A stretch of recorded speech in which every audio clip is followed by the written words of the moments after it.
Good evening and hello, everybody. I am Mike Tedesco of Wrestleview.com. I'm Victoria Tedesco. We are on the road to WrestleMania. Mm-hmm. And there's some big news coming out of this show tonight. Yes. I'm really excited to talk about. But the biggest news, I don't know if you noticed in the title of this YouTube video here, but this is Post-Raw number 149. Which means next week we got a big milestone coming up next week. We do. 150 shows. Mm-hmm. Wow. Wow. That's a lot. There's always a part of me that feels like we just started this, but then we have been doing it for a long time. Yes. We started the show. Is that weird? You know? We probably should be closer to like 175 if I had to guess. Yeah. We started this almost 4 years ago. And we, every now and then we miss a couple, we had a baby in between all this, and there's been a lot of stuff going on, pandemic and all that stuff, and whatever it is, pandemic baby, pandemic baby, and all that good stuff. But man, 150 shows, that's all. If we made, if it's 158, that would put us at 3 straight years of a show every single week. So, we didn't miss all that much. So we're pretty close. We're pretty close here. And again, 3 years comes up in August, I think, was our first show on the road to SummerSlam. Yes. Ronda Rousey versus Alicia Fox was the first main event that we were commentating. It's all kind of like coming full circle here. Absolutely. All right. Well, welcome to the show, everybody. We're happy to have you all here with us tonight. We got Daniel Schell here. We got Andrew Elder. We got Michonne Walls. If you're in the chat room, as you pop in, please say hello to us. Andrew, we hope you feel better, whatever it winds up being. Oh no. Yeah. Not the vid. Please, not the vid. Well, we'll see what happens next week. I mean, do we tease a potential live watch along? Oh. It's the 7th next week, right? Yes. It's potential. Nafisa Dot is here. Michonne Walls. It's a possibility. We'll have to get somebody to watch the baby. We'll think about it. There's some logistic things that we have to work out. Yes. Because Liliana will be all over the place otherwise. Live watch along could be very fun. Could be. It could be very, very fun. Yes, we hope that you feel better, Andrew. That's we know you're vaccinated. We know you take care of yourself.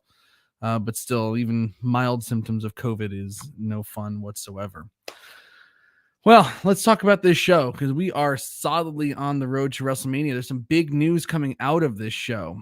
The show started off pretty sleepy. It was just kind of like maintenance matches, just to kind of, they're actually more than WrestleMania this week. They really built up the triple threat Raw tag team title match next week with Alpha Academy defending against RK Bro and Kevin Owens and Seth freaking Rollins. Yeah, they spent a lot of time building that up. But some news coming out of the show tonight. Well, there's 3 things that and they happened all in the last hour of Raw. That's when all the big stuff happened. It's true.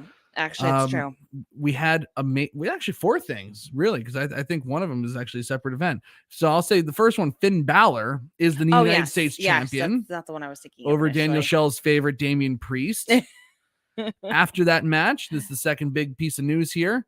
We have Damian Priest turning heel, attacks Finn Balor, blames the fans for losing, and this and that. Whatever it was, we'll talk about that. Third one, actually, there's 5 things. Wait a minute, 5 things is AJ Styles accepting the challenge to face Edge at WrestleMania. Okay, yeah. Fourth one is Edge. I did not see this one coming. Edge turns heel, full-blown heel for his match against AJ Styles. Psychotic, crazy Edge is the best Edge, I think. But, I want to talk. There's a couple points I want to make about that too, because there's some implications for Raw there that aren't pretty whatsoever. And the 5th and probably most important thing, we'll lead off with this, and I'm just going to preface it right now and say that I have absolutely nothing new about this, and it's actually really potential news. There's Nothing confirmed yet. Right. But Randy Orton appeared to have been injured in his match against the Street Profits. So it seemed to happen when Montez Ford hit him with a frog splash, and they just immediately went to a finish where the Street Profit, where Montez Ford pins Randy Orton, and it looked like there was this mass confusion. Like he was holding his shoulder. I saw footage of him after the match in the arena, and there were definitely some people surrounding him, and his shoulder, he appeared to be clutching at his shoulder. So I don't know. He's had a history of shoulder issues. It's been a long time since that bug has very hit him. true. Honestly, not that you want to see anybody get hurt on it. Like, obviously, you don't want to see anybody get hurt. You don't want to see anybody. And that's what they just, that's what these guys do. It's like these performers do. They put their bodies at risk. Anytime you get into a matchup, you're putting your body at risk for potential injury. What stinks so about Randy Orton in particular, like this year, really got like into that groove again of really enjoying himself and really putting a lot into his character, a different, element to the way he's been. Great. Since Edge came back in January 2020. Yes. Randy Orton has been on another level, except for that brief period where he was facing the Fiend, and that was horrendous. Which, at this point with somebody like him, we could forgive him for, fine. You know what I mean? But I do feel very badly. And, obviously there's just a lot kind of like riding on him from his perspective. So if there is an injury, it just sucks. Well, we got to hope that doesn't happen. We got to hope that he's okay there, because there's Raw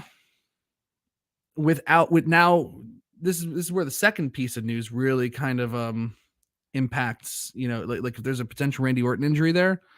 Randy Orton is by far the biggest star on Raw, especially now that Brock Lesnar seems to like that feud has just moved to SmackDown. So even though he's the WWE champion on Raw, I don't see Lesnar making many more appearances because there's really no purpose for it. Right. And because I mean, they really do want to keep separate rosters. They want, Fox doesn't. Roman Reigns appeared once on Raw since the Fox transition in 2019. They don't want him on Raw in particular because he's their big star on SmackDown. Right. They want him personally there. Yeah. SmackDown only exclusively. So it just doesn't seem like there's many opportunities for Brock Lesnar, who probably is the most over guy in the company right now. Now Randy Orton could possibly be injured. He's probably the biggest, main event level talent on the show. And now we have Edge, who is a heel. Right.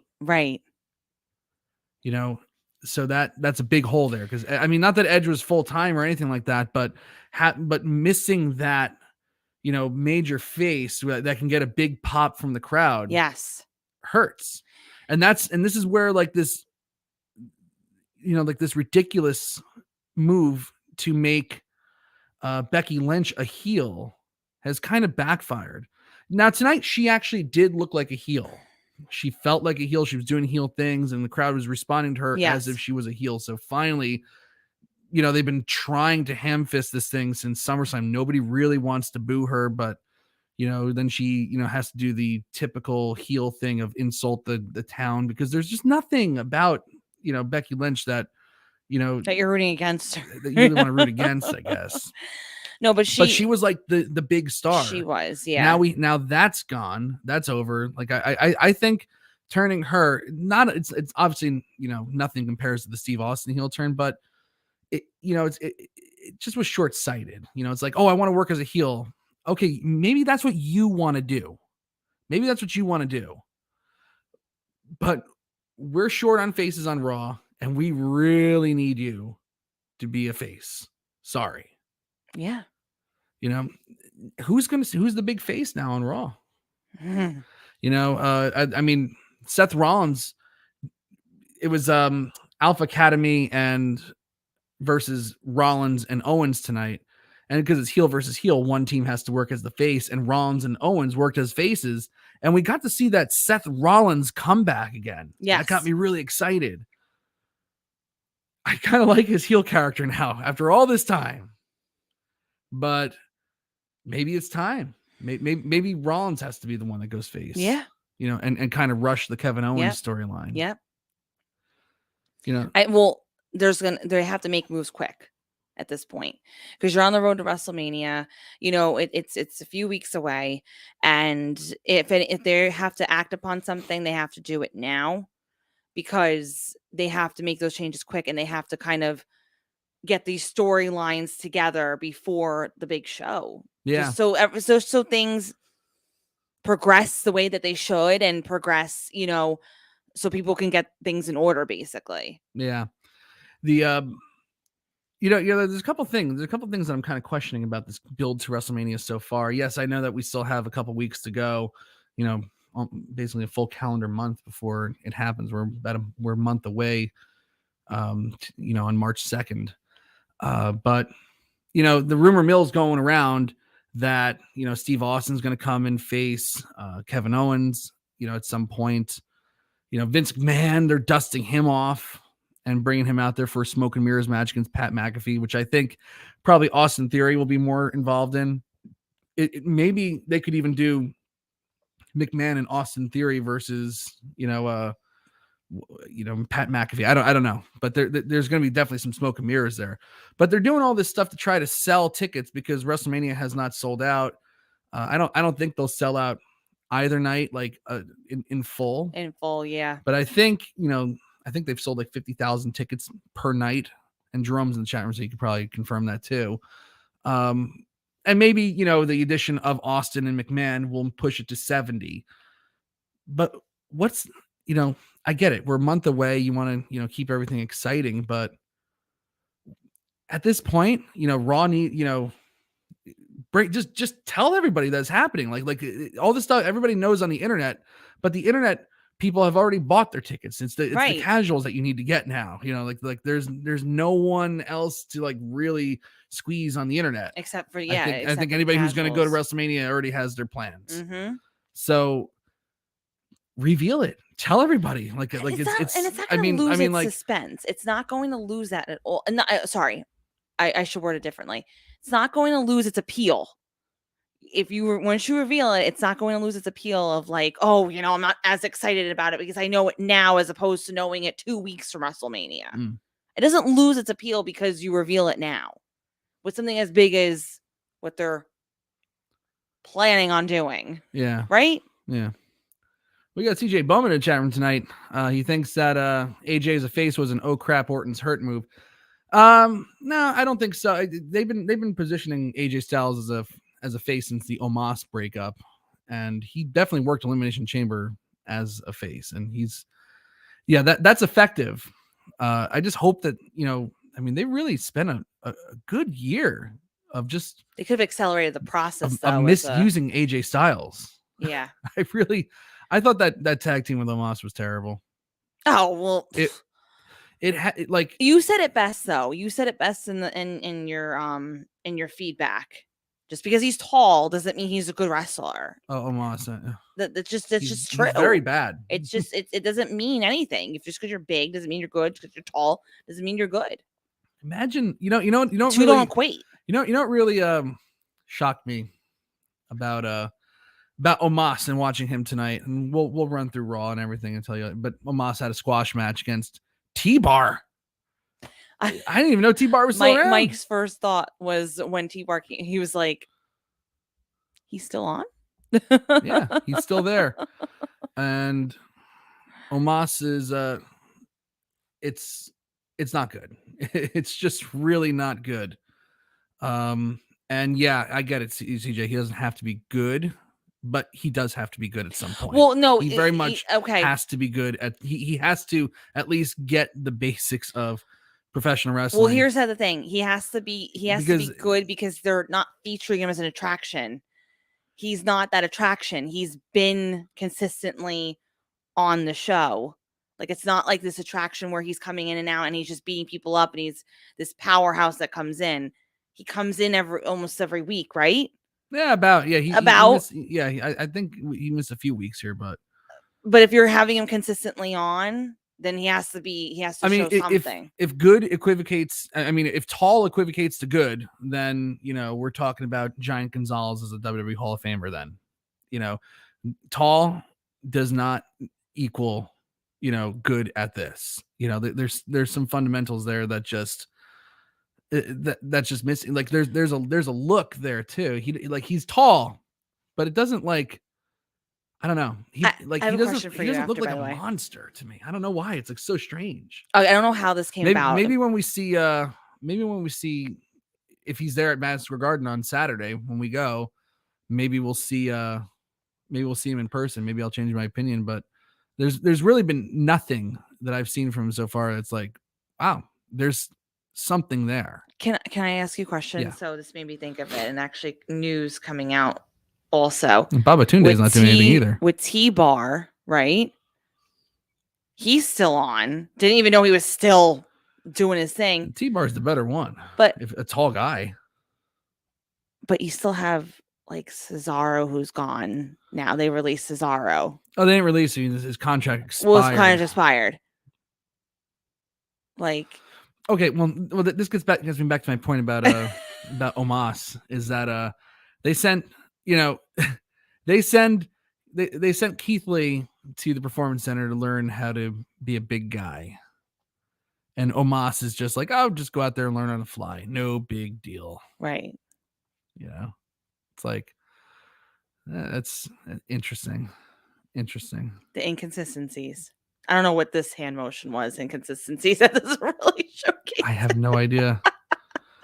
Yeah, Andrew's saying still no word if they're putting that Madison Square Garden house show on Peacock yet. I don't know. I actually I don't think they are. The only way I could see it is if they announce it on SmackDown, because I think they really want people to tune into the show. It's true. And or at least buy tickets to the show, and I think they'll know who's coming and who's not on by Friday night. So could be. We'll let you know. Could be. It will be on TV. Yeah, and why isn't Omos with Apollo? Andrew wants to know. That's I don't know. It's I think of Omos as kind of like Dominic Mysterio, where it's like you got to it's time to kind of show a little more. Omos has been around. I mean, God, you think about it. He's been around since the Raw Underground thing. That was horrible. Oh, that was horrible. I mean, he wasn't doing anything. He was a security guard, but he just kind of showed up with AJ Styles in like November 2020. It was very random. As hell. It was very funny though at first, because he literally did just appear with him. Yeah, and it was hysterical. He was just and the way that AJ was, having those interactions at first was funny. Yeah, it's like, oh hey, here's this guy. I know. Cool. I don't know, man. But he's been around for like a solid year, and every single thing has to be smoke and mirrors to get him through a match. And like squash matches where it should be like, oh, show off your best stuff. Nothing looks great. maybe the slam looks okay. Just okay. I don't know. Okay. I don't know. We'll see. I don't have very high hopes for that one, and I've been right on these things before, unfortunately, for some people. Randy Torcola, they're talking about big announcements, from Tony Khan. Well, I mean, we're waiting for the big Cody Rhodes reveal on WWE. I think that's a Raw after WrestleMania thing at this point now. I don't think. Yeah, I don't think you bring Cody Rhodes back now. No, I don't think you bring Cody Rhodes back now. But maybe Raw after WrestleMania or SmackDown. I would think so, and the reason why, because then it's keeping the attention, still keeping that like still keeping that that like high from WrestleMania and something else to kind of look forward to. Well, it's been about, gosh, 3 years since there was anything newsworthy on the WrestleMania after the Raw after the Raw after WrestleMania. WrestleMania. I mean, 2020 was just like a nothing burger. 2021 was extraordinarily disappointing, and even 2019 wasn't really that great. I can't really remember the last time there was anything big. I think Bobby Lashley came back in 2018 on the Raw after WrestleMania. I think that was probably the big thing there. I'm starting to like forget these things. Well, it's been that's why we need all of you, because I'm forgetting. These years kind of blend together. But Cody Rhodes showing up on the Raw after WrestleMania, that would be big. That'd be big, and kind of reset the Raw babyface scene too. I agree with CJ too on well, we just said it about how not having him on WrestleMania, and probably his first big program should, in theory, be SummerSlam. Which I don't think you can wait that long, and because they have to sell at Allegiant Stadium for Money in the Bank. Oh, okay, yeah. So there's a Bobo Lashley was 2018. I remember because we went to Backlash 2018, and I think that was like one of his first matches. I don't remember. I really don't. Yeah, no, really that one I do. That remember. One you do remember? Yeah, because Bobby Lashley. Take your guys' word for Bobby Lashley got pinned by the Demon at WrestleMania 35, so that was 2019. Remember that? Oh yes, no, because I was pregnant. Yeah, I remember. Okay, that was a terrible match. Yes, that was a terrible. Andrew, we will try to make sure that Mike doesn't get into any sort of beef with Brock at. I can't guarantee that. Can't guarantee that it won't happen. But can't guarantee that'll happen. Oh man. Well, yeah, I think Money in the Bank, CJ, because they're positioning Money in the Bank as I think that very much has replaced Survivor Series, in their Big Four schedule. I mean, you put it at Allegiant Stadium in Las Vegas, big giant place. They definitely want to make an impression there. I think Cody having a big program for Money in the Bank, or even potentially being a star in the Money in the Bank match, is very much a real possibility there.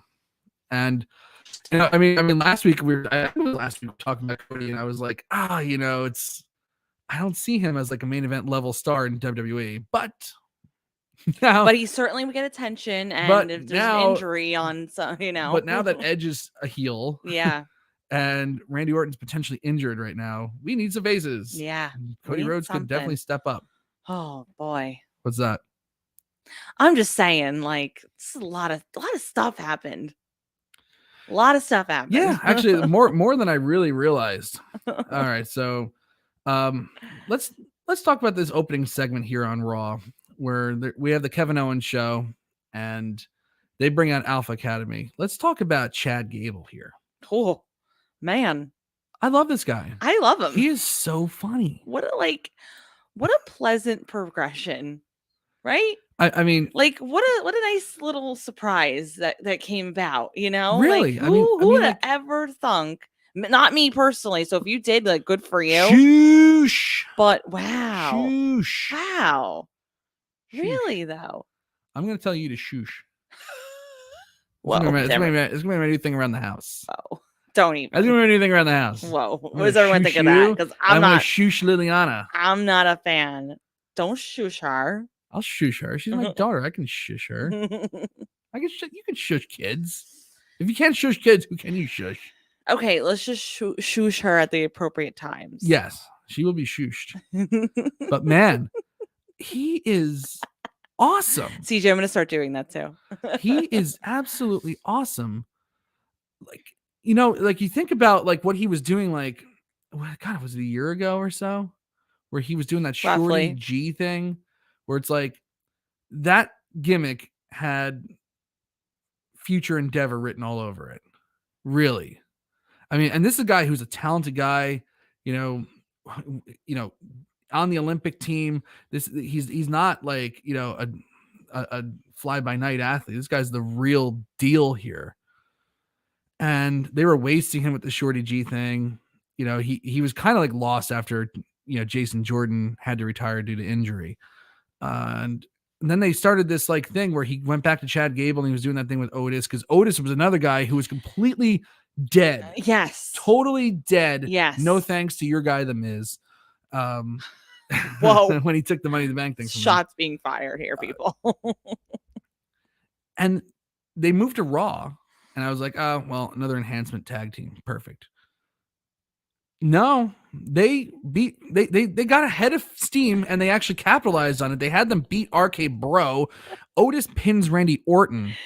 And they become one of the best comedy heel acts around right now. Amazing. The shoosh and the whole thing with the thank you is just so good. And Kevin Owens and Rollins were great tonight. We're like, you're saying that wrong. Like you realize that he's like, and his face was amazing because he showed like real genuine curiosity. Like, what are you talking about? Like very concerned. I really believed that he didn't know what they were talking about. And it was really funny. It's so believable. And then they're like, say thank you. And he's like, okay. I really thank you. Oh my God. It was so good. It's so nice to see when something just clicks for someone and there's just something that works so well that you can talk about it and you can enjoy it and you can come together and do what it's supposed to do as a performer. There's supposed to be these catchphrases and these little nuances and these little things, that mannerisms that these characters do that get you to watch them and to do what they're doing, mimic, and it's doing that. And I love every second of it. Yeah. And it's a great comeback story, really. I mean, this guy, like, I would peg him as like one of the 150, people that have been released in the last 2 years. And he really turned his career around. And I'm glad I think a lot of it was I'm glad they took the time to keep him. I think a lot of it was done by accident. And Corey Hell's right. Sure. Corey Hell, I was just getting ready to say this. I haven't bought a wrestling shirt since before the pandemic. That's true. And I think when I go to Master Garden on Saturday, that the Alpha Academy shirt might be one that I buy. That shush and a thank you. It just looks great. Really great. I love it. Wait, hold on. Tucker is in the WWE 2K22 game? Is that for real? I haven't seen the roster yet for it. I think Logan Paul's in it too. What? Yeah. Really? As a added a downloadable character. I want to say yes. Somebody else confirmed, but I almost want to say yes. Wow. Logan Paul's also in it. Wasn't Tucker like released like well over a year ago? Like a year and a half almost? Wow. Well, I know a lot of released people are going to be in the game, but I mean, he was released a while ago. A long while ago. Is it one of those things where they forgot? It could be. Because how that happens. This could be a Bash and Booger situation. Right. I love that story. I like that story, but I don't like that story because I feel bad that they just were like, oh, hey, yeah, we forgot to fire you. Have you ever seen what Bash and Booger looks like, hon? No. Okay. Are we going to pull up a picture? Yes. Okay. Yeah, we certainly are, because you don't know what Bash and Booger looks like, and I have to. Why will I not feel bad anymore? Is that why? Is that the goal here? I mean, how is this guy showing up backstage and no one like notices and is like, "Oh, I thought we fired you." I thought we fired you. Oh, you're fired again. Isn't Haha. Gone? Just kidding. Here, you're gonna be. All right, everybody, just get ready to look at Victoria's face, because this is gonna be like, Wait, hold on. Tell me when it's up. All right, I'll tell you when it's up. Okay. Yeah, it's up. Oh, okay. Like, how's that dude like walking around? So he was walking around like this, and nobody said anything. I don't think he was walking around like that per se. I think he was probably wearing regular clothes. But yeah. But like, I mean, I don't even a giant dude like that showing up backstage, and they weren't like playing arenas back then. They were playing like little auditoriums for Raw, and nobody was like, "Whoa!" Anybody who's catching this the next day and just sees that, it's going to be very, very confused. That should be the screenshot for the screenshot. That that's it. I think that's it. Okay, Right well, anyway, good for Billy him. Kay's in this. Billy Kay's in this too. Oh my god, yes, indeed. They have a lot of people that were long released on this show, in this game. Okay, great. All right, so we have a non-title tag team match with Kevin Owens and Seth freaking Rollins versus Raw Tag Team Champions Alpha Academy. Owens and Rollins beat them, which does not bode well for their title chances next week. But this was a really good match, and Owens and Rollins working as faces in this, I loved it. Me too. I loved it. Me too. Owens is obviously still setting himself up, still criticizing Texas. Sorry if I just banged into that, everybody. He mentioned JBL and Shawn Michaels, but left out a famous Texan that obviously they didn't want to tease yet. But he's doing stunners still and all that good stuff. I don't know what Seth Rollins is doing on WrestleMania yet. No, I don't either. And now that also might very well change. I think that's one of those things where I was saying either a couple weeks ago now or maybe even last week, where that's something that they don't necessarily have planned because it could be anything. Because remember that what was it last week or a couple weeks ago? We were like, he could do this, he could do that, he could do this, he could do that. I feel like we had that conversation. Yeah. There's multiple places that you can put him, and maybe they're not even quite sure where that will be yet. I would love to see where he fits in on this. I you know, I think it will be good whatever he does.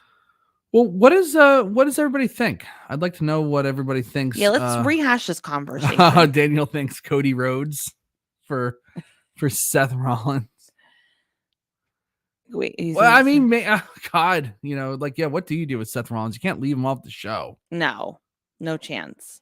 Kevin Owens facing Steve Austin, unless they don't want to give Steve Austin a singles match. Maybe it's Rollins and Owens versus Austin and Undertaker. Two Texans. Ooh, interesting. And Undertaker does the American Badass thing. I love fantasy booking time. It's a little fancy booking. I like it.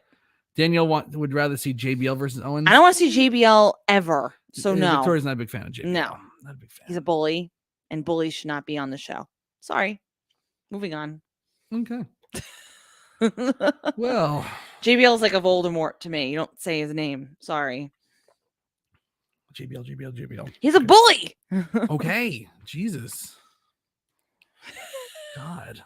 Daniel's like, oh. She hasn't forgiven him for the Mauro Ranallo thing. No, because you're just sorry. I think even Mauro forgave him. God's sake. I don't forgive him. So right, justice for Mauro. Thanks, Daniel. It's not hard to do, Daniel. By the way, so don't feel too bad. Well, yeah, we gotta. And Corey's mentioning JBL and Logan Paul rants Victoria. God, you're right about that. That's gonna be happening too. We talked about Omos. Not really impressed with his match. The 6-woman tag match I thought was pretty damn good. Now, I loved it. Now this is just maintenance, for the Bianca Belair Becky Lynch match, which is fine. And we did get a WrestleMania preview in there, and Lynch, I thought she looked really good against Bianca Belair and really did some good heel stuff, really worked on that braid. And at the end, Bianca just lit her up. Oh my God. So good. I actually had to find that tweet of Becky Lynch's midsection after that was all said and done. I mean, she was messed up pretty good. Well, they have it in they have it even in the WWE.com tweet that you have on your recap. Yeah, but here's a clearer picture right here. Yeah, it even got her on the arm. Yeah. Like, I remember last year in the main event of WrestleMania when she whipped Sasha Banks in the midsection with the hair. Mm-hmm. She had that big welt on her. I was like, what the hell is in this braid? Powerful. What is in this braid? But yep. Look at her arm. It looked like she got hit by a piece of rope or like a belt or something like that. It's strong. But I think this could lead to a good storyline where Bianca is banned from using her braid at WrestleMania. And I think Becky Lynch will, use the braid for the most part in the match because that was her number one target there. So there was some good storytelling here. Some really good storytelling. I like the whole hair component though in general. Yeah. Because it reminds me of Mortal Kombat. Mm-hmm. That one, I cannot remember her name now, but there was one character. Somebody in here probably knows, I'm sure. Yeah, if you can remind me, just let me know. But there was a character who used her hair as a weapon, and when I used to play, I always used her. I remember in GoldenEye, the bad girl used Sindel. That was it, Nafis. Nafis, you made my night with that. I knew it. Yeah, Sindel. It was. She would whip her hair, and that's how she would attack, and that was like her signature move. Yes. So I love that. Yep, Sindel. The 90s had some really great characters, women characters that could kill people with like random things. Yep. Like in GoldenEye, the James Bond movie, they had Xenia Onatopp. Of course. It's like, I don't know, like the names that they came up with for women were so just pig like. Yeah, Sindel. Like, and she would kill you as you made love to her. She would wrap her legs around you and break your spine. Oh, interesting. And she killed the guy that looked like Captain Smith from the Titanic in the movie. Oh, and very interesting. He was pretty happy, I guess. Yeah, now death, but Sindel reminds me of Bianca Belair with that hair. It can be very powerful. It's a very useful tool, and if that is banned, that will be interesting. Well, that could definitely be a storyline going into it. Which I think that could be pretty damn good. I'd like to see that. And this is just a good six woman tag. Even though I do have to say there was a horrible piece of dialogue before this match began. So bad that even Corey Graves had to call attention to how awful it was. So we have, Doudrop, Nikki Ash, and Becky Lynch make their entrance. And now we go backstage and Rhea Ripley standing there with Liv Morgan. And mind you, their opponents are already in the ring. And Liv Morgan is looking at Rhea Ripley's jacket. It's like, oh, I like your jacket. It's really nice. And she goes, oh, so, tonight's not going to be easy with the women's champion and Doudrop out there and Nikki Ash. What's our strategy? It's like, you're asking your strategy like 20 seconds before you go out for the match. And then Rhea Ripley goes, brutality. Oh, I like the way you think. Oh, fuck. Just whoever wrote that should not have a job in this company. Should not be writing for television. Okay. Should not be writing for a nationally televised broadcast. That was garbage. And if you wonder why, Rhea Ripley's on again, off again in terms of heat, and Liv Morgan just hasn't been over since Memphis in December. This is why. Yes, Daniel, I would. I'm sick and tired of. Are there any women on the creative team that can write for the women? I'm sure they have a couple of women on there, and I don't think they're writing for the women because I do not think another woman could write dialogue as horrible for other women like this. There are definitely not women writing for women on the show, and I have to be honest with you, I was more entertained by the comments with the Mortal Kombat and Daniel proposing that Bianca should wear Sindel's outfit for Mania than what you were saying. And it wasn't because what you're saying was bad, but it's just true. And I don't know how many times I can kind of hash it out with the women and what they do to them, and especially with these promos. There are very little individuals that can actually cut a decent promo, make it something, whatever. And if they're not, then you better be damn good in the ring. Right. And that's sometimes not even the thing either. You know what I mean? Like, obviously the shining stars of matchup tonight in the tag was Belair and Becky Lynch, which is fine because they're getting that little snippet of WrestleMania and you want to build that up to be excited for that. But how many times are we going to invest in characters and that are just, they're not working? But like I said, if you're not going to be good on the mic, you better be good in the ring. And it hasn't been working for that, for some women in that capacity either. They're not placating strengths. And if you don't have initial strengths right now, you need to work on them before you can be involved. I don't care about quantity at this point. I really don't. And as they can have 30 women if they're booking them all like this. Right. As a woman, and I'm saying this as a woman, I don't care if there are like all these women. I would prefer to have less women on the main roster right now and have them work on what they need to work on and have real character development and real, in-ring ability coming up. Even if there's few of them, then what's going on here? Yeah. We're going backwards. That's the problem I'm having. We're going backwards. There was so much time invested into the women. It was like this short little like, oh yeah, go woman, rah, rah, rah, rah. And then it's like, now we're just doing it as like a quota, as like, oh, we have to have women. We checked off that box. Oh yeah, we have to have women displayed in this segment. Here we go. Let's not invest in anything. And these tag team titles that are just there now just to get people on the show. Nobody cares about it. No, nobody cares. But Sasha Banks has nothing, so we'll just give her the tag team titles and Naomi. So that that all right. I have been saying that for a long time, and it greatly upsets me because I would love better representation, but it's just not happening. But the women will most likely main event night 1 of WrestleMania, and as they should. I don't think it's gonna be Becky Lynch versus Bianca Belair, which is also on night 1, but Ronda Rousey and Charlotte Flair will definitely main event. So at least they'll have 2 years in a row of women main eventing WrestleMania, but that 3 overall. Legitimacy is fine. That's a match that we want to see. Becky and Belair. It's the same characters. It is. All the time. It's rotating, just the same people, just different matchups a little bit. Like Sasha Banks and Bianca Belair. Yeah, they were fresh in the second main event, but now this time it's 2 that were already there. It's like and that was a couple years ago now. And there's nobody else coming up. Who are they building? Yeah, and who's coming? They're not building anybody. Who's coming up? They tried. I don't know if they necessarily try. No, I'm gonna correct myself. I don't know if they necessarily tried. But Rhea Ripley was supposed to, and she had 2 chances, and they messed it up with her. So, who said something about Corey? Everyone wants to get under this whole. Get under your skin tonight. Yeah, JBL, Alicia Fox, Trailblazer, Logan Paul. What are you doing to me, people? I know. Yeah, where's Daniel Show brings up Alexa Bliss, who had her bachelorette party, but where is Alexa Bliss? She came back from Elimination Chamber and now nothing. Not that I'm complaining. Maybe she'll be another Raw after WrestleMania comeback or something like that.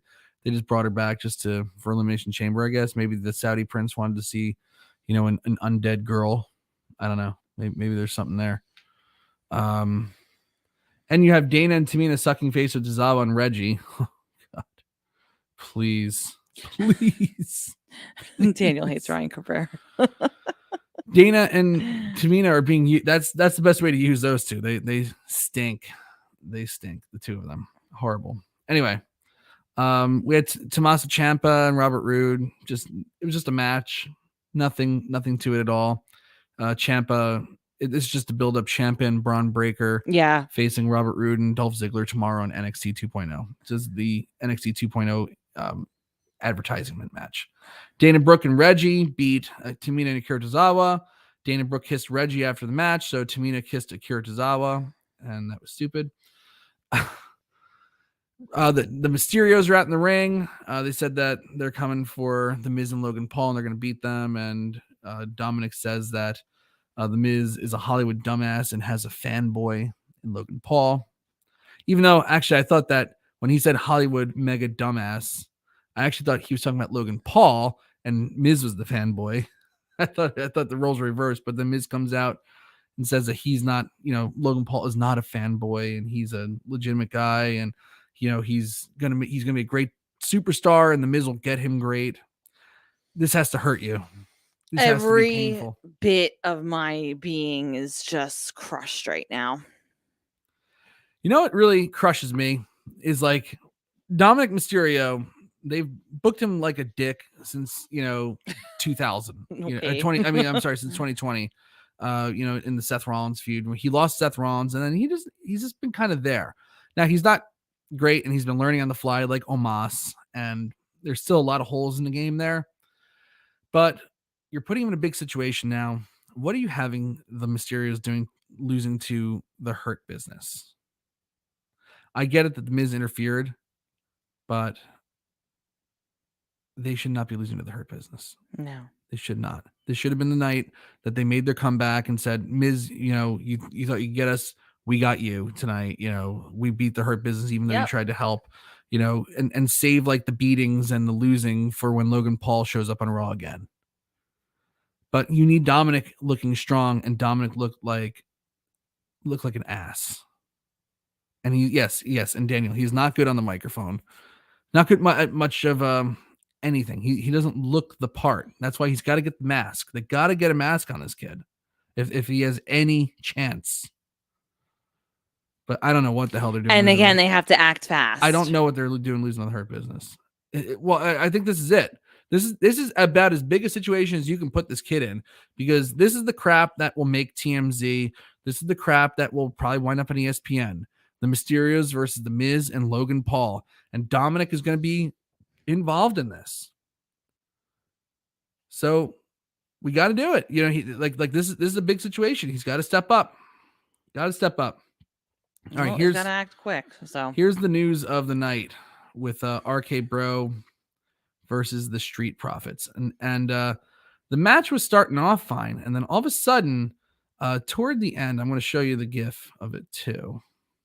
So you kind of get a feel for what the heck happened here. I don't see anything really. I mean, of course, I see a little something here. I'm just gonna full screen this. I'm gonna try to can't make it any bigger than that. That's the frog splash right there. And after that, Randy Orton did not get back up, and they just went to a finish there. Did he hit him a little higher up on the chest, in the shoulder and neck region? Yeah. Maybe landed on his bottom jaw a little bit, potentially. Look, Montez Ford did nothing wrong here. He hit the move almost perfectly, good air. Keep playing. I'm just yeah. Look, I'm zooming in a little bit. This is not ballet. I think we need to remember that wrestling is a dangerous endeavor, and a frog splash, something that Montez Ford does every night. Sad. We've seen frog splashes land a little high on people and people get right up. I've seen Big E spike himself on his head more times than I care to remember doing the dive through the ropes. And this is essentially a rudimentary move here. It's a common move in wrestling. And for whatever reason, this time it did not go well. I think Randy has a good point, and you said this also too before, where if you have a shoulder, if you're prone to some sort of injury, and if you had that injury in the past, something, I'm not going to say minor in this case, but something that is relatively common, a relatively common move and you just don't hit it the right way, to the person who doesn't have a shoulder injury, probably nothing would have occurred. You're right. But if somebody who has having issues with their shoulder to begin with, like I even know for myself with my foot, when I injured my foot at the time, I had the dislocation. Dislocations are way worse than breaks. They're horrible. You're more prone to them. So when I had mine, I dislocated it not long after, and it was literally, I just kind of tripped up in the kitchen. The first injury was from something dance related, which was major. The initial injury happened there. But then a couple years later, I literally kind of just tripped in my kitchen and it popped out.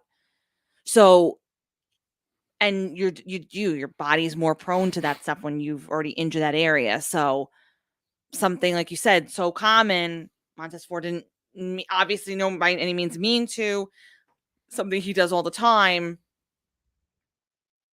Yeah, these things happen. This time it definitely, something happened there. Now there's no news, this is pure speculation right now, because the finish looked so awkward. It was clunky. It was clunky. Super, super clunky. There's nothing on any websites right now about Randy Orton being injured, because it looks like he did. It looked like there was an injury there, or at least an injury scare. Nothing would make me happier than to go, because he's supposed to be at Madison Square Garden on Saturday. Nothing would make me happier if he really showed up. than if Randy Orton and Riddle had a tag team match at Madison Square Garden. Nothing would make me happier to see that. Mm-hmm. Because we need Randy Orton on this show. And I hope that this was a little scare. He got a little shaken up and he's fine. Yeah. But we'll see what happens. Oh, yeah. Of course, the best case scenario is that everything's cool. It's fine. They're just taking precautions, but he's all good. Yeah. And everything is speculation at this point. So hopefully he's okay. That is the hope. And we'll hang on to that hope.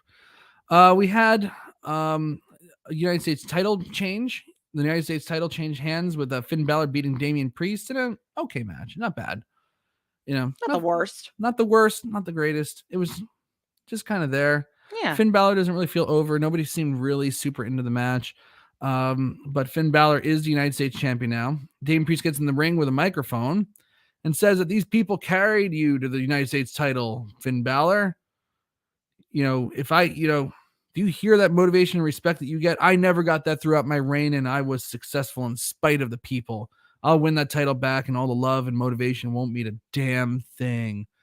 I was like, oh. I mean, content-wise, that's what you want in a heel turn promo. Delivery-wise, I thought it was so much. very mechanical. Very mechanical. The beatdown was good, though. The clothesline was pretty vicious. The crucifix bomb on the commentary table, that was a good look.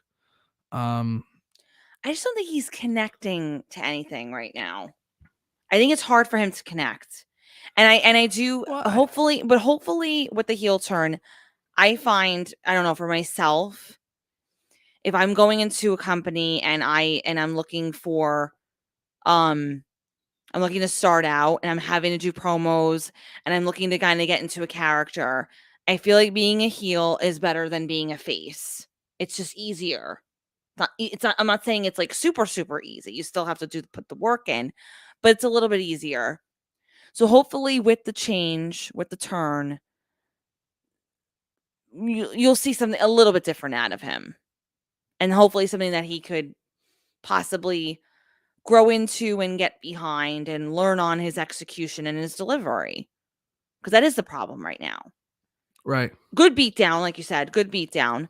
But his overall delivery, he's just got to make it believable at this point. Being a heel, though, I think that will help him. I think the worst thing that's happening to Damian Priest is that they keep making him talk.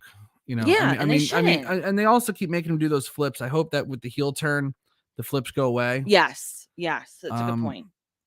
But and if he just goes to the ring and does that thing where he's like, like a fair wrestler, and then he turns evil, whatever, because he gets mad. I think that's a better way to go. It's better, but yeah. He needs a manager. He needs somebody to talk for him. Yeah, because this was about as mechanical as it gets. Yes, none of that love and motivation mean anything. It's like, yeah, you just came up with that on the fly. You're getting Ricochet vibes over here. So. Yeah, it's like a taller Ricochet with more hair. There you go. That's actually pretty damn good. Finally, we get Edge coming out asking, who was going to step up to him. He made a WrestleMania challenge last week. And AJ Styles comes out and says that I accept. So Edge says, good, but I want the bulldog AJ Styles. I don't want the guy that was playing tag team bitch with Omos. Mm-hmm. And you actually see Styles go like, what the F? Like, he was like, he was kind of cursing a little bit, with the mic down. Edge goes for handshake. Then he just beats up AJ Styles. Styles makes a little bit of comeback, goes for a phenomenal forearm. Edge avoids it and kicks him in the nuts. Styles goes down. Edge batters him with elbow after elbow to the temple, knocks him out, gets the chairs, thinks about it, really conflicted, hits a concerto, looks down at his broken opponent, and gives him another concerto as the show comes to an end. So Edge is back to being a full-blown heel. I'm excited. I like Edge as a heel. I'm excited because I've never seen it. I love Edge as a heel. And I think this match with Edge and AJ Styles, Edge has always been a super smart worker. And he's, other than his WrestleMania match against Randy Orton, which it went way too long. And yeah, that was like right at the beginning of the pandemic, and they're trying to figure out how to work without a crowd. Yeah, and the whole situation was just bad. It was just it was just a bad situation. And they did the best that they could with what they had to do. So, But when they had that, but when they had that match at Backlash, where it was the greatest wrestling match of all time, remember? They actually had a very good match, even though it was a lot of camera cuts and stuff like that. But it was a very, very, very good match. Edge has not had a bad match. I mean, maybe you could say the Miz match at day one wasn't one of his best, but for the most part, it's been good. And I think that wasn't meant to be like. And I think with AJ Styles, he's going to have a great match. And I think if they're given time, this could be the match, one of the big matches of the weekend coming out. And it could, absolutely. I agree with that. Yeah, 100%. Yeah, and that's something I think most people are really looking forward to. I was like surprised by that. I did not see him turning heel. I thought they were going to do face versus face, with AJ Styles, or AJ Styles goes back to being heel, but they want Styles as a face now, so that's good. Styles is much better. If he's going to work with Edge, he should be the face. He should be the face. And I think that's where they'll both be at their best. AJ working the face and the face in peril, and Edge being psychotic. I think it's just a perfect match. Now, placement on the show. That should be the main event angle. Maybe you don't have Damian Priest turn heel in the segment right before Edge turns heel, because it kind of makes you completely forget about Damian Priest. I don't understand, like, how do they book that? I don't know. I mean, the title match is the big thing they promoted all week. Why would that go on in the middle of the 10 o'clock hour? That should have been at the top of the hour. I get it. Or RK Bro versus the Street Profits was the bigger match, and God, did they stall a lot after that. That's another thing that made me think that Randy Orton was injured, because they stalled and stalled. Yeah, I know you did say that. Yeah, they're stalling. They were stalling big time. But 2 heel turns back to back, it's overkill. It's just weird. It's overkill. It's weird. It's like that never, like, that's a touch that wouldn't have been missed back in the day. And this is just like one of those things where it's just like, oh yeah, we just booked 2 heel turns back to back. They don't think about stuff like that anymore. They used to, and they used to put more thought into it. Now that's something there could have been. Honestly, if let's just say 3 people turned tonight, they probably would have all 3 do it back to back, belly to belly. John Sterling. I don't think we'll hear his voice this season, because there's not going to be a baseball season, because these people are idiots. Okay. All right. Well, we're not. Don't get me started on that, please. Yes, no, that's a separate podcast, a separate network. But overall, we have. I think we have. Let me count real quick. I think we have 4 more Raws left till WrestleMania. Yep, only 4. Oh my God, I can't believe it. It's crazy. Only 4 more Raws left till WrestleMania. This one was a little sleepy, but I anticipate that they're going to get much bigger. And of course, there was a lot of news by the end of this. So I'm going to give this show a thumbs up. I want to know what everybody thinks in the chat room as well. Do you give the show a thumbs up or thumbs down? It started slow, finished big, and there was that unfortunate piece of Randy Orton in there mixed in. But I still give the show a thumbs up, because that Edge heel turn was really well done. I think the Damian Priest heel turn will help him, but there's still a lot of holes in that game that they need to fix up. But overall, enough for me to give a thumbs up tonight. Mm-hmm. I also give it a thumbs up for a few reasons. One, with Becky Lynch and Belair. I thought that was a really good angle. That was a really good angle. The opener with Chad Gable was fun too. Yep, the opener. And then the heel turn at the end. So I think you hit all marks, even though, like you said, Damian Priest heel turn right before Edge's heel turn, not the best placement of things. Definitely some lulls. Definitely things that did not work tonight. But enough good things happened, entertaining things happened, where I have to give this a thumbs up. But I give a thumbs down to Randy Orton potentially being injured. Yeah. Hopefully that's a we hope that's a nothing burger. We hope he's all right. And then this is just a big speculation fueled nothing burger. Absolutely. Daniel Shell says a giggity thumbs up. Love the crazy Edge.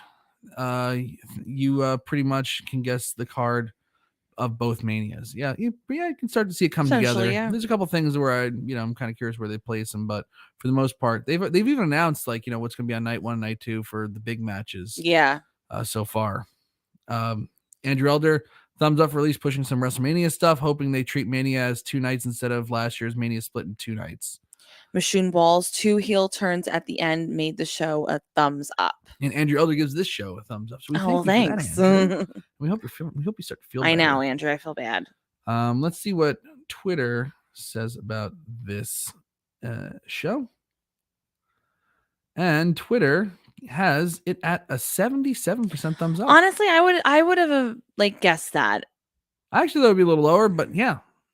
No, I thought it was going to be on the higher end. The only reason why I thought that it might be a little bit lower is because it's just Randy Orton, but well, I mean, you can't thumbs down it for that. That's just a terrible thumbs up for Victoria's Mortal Kombat reference. Yeah, absolutely. Yeah, I'm telling you, Sindel was my girl. All right. Well, we got to, we have to do some logistical planning.